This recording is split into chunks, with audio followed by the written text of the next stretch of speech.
What's up, everyone? Welcome back to CardCollex. Today I'm going to be opening my first SGC submission, share the grades with you, let you know a little bit about why I submitted these cards, and share some final thoughts on submitting to SGC. Stay with me.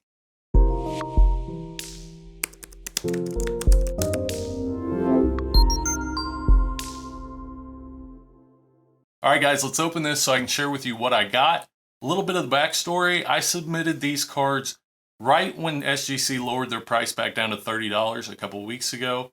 On May 17th, they received the cards. They were in the mail back to me on May 19th. So they had a 2-day turnaround on this order. All right, I don't think that's common, but seeing as I shipped them off as soon as they lowered the price back down, they got back to me really quick. So their normal turnaround time is 20 to 25 days on a $30 submission, $30 per card.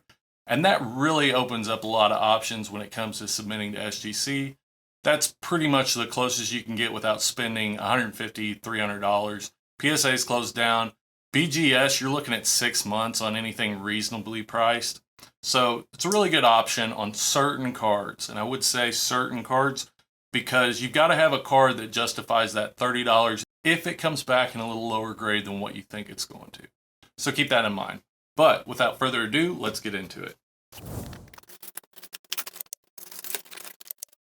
They packed it really well. I did see the grades to these cards online before I got them back in the mail. So, you know, they package it really well. Not much is going to happen when you're sending priority and, you know, you've got graded cards. But bubble wrap, and then we've got the SGC logo tuxedo time. That's pretty cool. As we know, I mean, SGC has that unique black border around all of their graded cards, so that's unique to them. My main purpose for submitting these cards was to test and see what kind of grades SGC was given, if it was in line with what I expected, with how I look at my grades whenever I'm looking at cards. So that was kind of the main purpose. For this first submission, I've already sent another submission of 5 cards to SGC. That's another unique thing about SGC. You can send 1 card to them for $30. You don't have to send 10 cards or 20 cards. For $30, you can send 1 card and they'll grade it and send it back to you in a month. So that's pretty cool. This first one, all right, the first one. 1992 Topps Archives Michael Jordan, SGC 9. Had a good turnaround on these. SGC resale prices are really good on more vintage cards, but I think this card just displays really well in an SGC holder. So this card in a 9 goes for somewhere $80 to $100, sometimes a little bit over $100, but pretty happy with that. I actually submitted 2 of these, and I thought if I got a 9 on one of them, then I felt pretty happy about that, and I did. I got a 9 on this one. Here's another one. Got an 8.5 on this one. This card sells somewhere around $50 in an 8.5, maybe 60. But again, looks great. I mean, looks awesome. And I'm happy with that. An 8.5 and a 9. I thought these could potentially be both 8.5s. They might even go down to 8s. I wasn't exactly sure how strict they would grade them. But this is right in line with what I was thinking. And actually, all of these are in line with what I was thinking. I knew I wasn't going to have really high grades, but I wanted to test it out before I sent some of my higher value cards, just to make sure that I was getting what I felt like was fair grades, and I definitely feel like I did. Here is a 1998 Topps Dirk Nowitzki. I actually opened 2 boxes of 1998 Topps basketball. One of the breaks is on the channel, so I will link that right here if y'all want to check that out. But this card got an 8.5.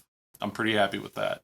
If you look at the top bottom centering and the left right centering, an 8.5 I'm happy with on this card. And if y'all can see, there's a little bit of whitening on the corner, a little bit of whitening on the top edge. These don't go high. I mean, this is like a $30, $40 card right now in an 8.5. They've dropped a lot since February whenever the 90s stuff was really hot. But, you know, I might hold on to this or I might sell it.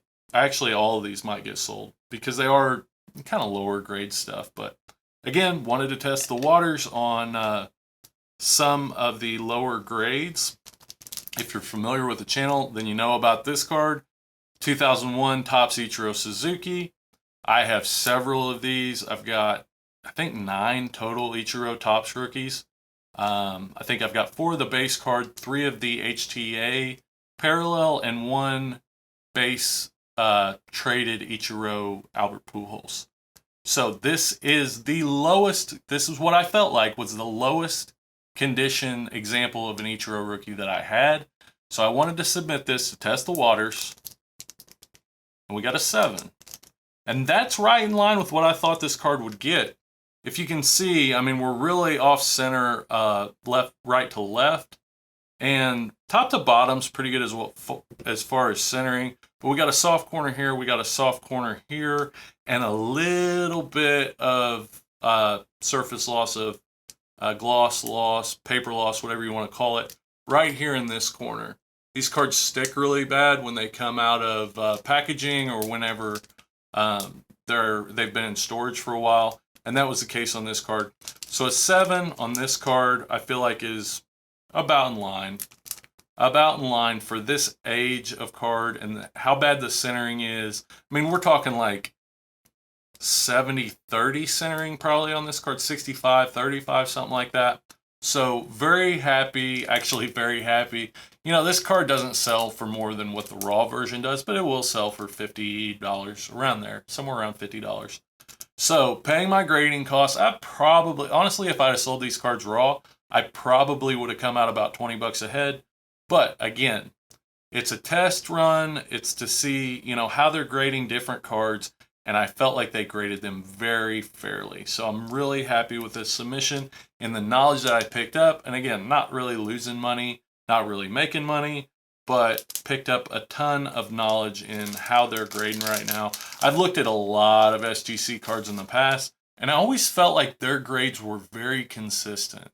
I see a lot of PSA cards that are off by at least a grade or 2 grades sometimes, and I don't see that with SGC as much. Probably because they take in fewer cards, they're able to give more attention to the cards that they do grade, but they seem to be in all the SGC cards that I've looked at. I don't feel like the grades are out of line by more than half a point. I just think they're really consistent. So happy with the turnaround time for sure. Happy with the grades I got, and that these are the grades that I expected to get, basically. Overall, very happy with the SGC submission. I'm definitely going to be sending them more cards. And I'm definitely looking at cards to buy whenever I'm out and about, if either I'm at a show or I'm at a shop. If I can pick up a raw card in person that I can look at and say, yeah, I really like that grade, I think that will grade really well, and I can send that to SGC and have it back in a month and be able to sell that card or whatever I want to do with it, I think that is a huge benefit. So I'll definitely be submitting more with them. But overall, thanks a lot for watching, guys. Like and subscribe if you enjoyed the video, if you gained some value from it. I really appreciate y'all being here. Please come back and visit me again at CardCollex. Thanks.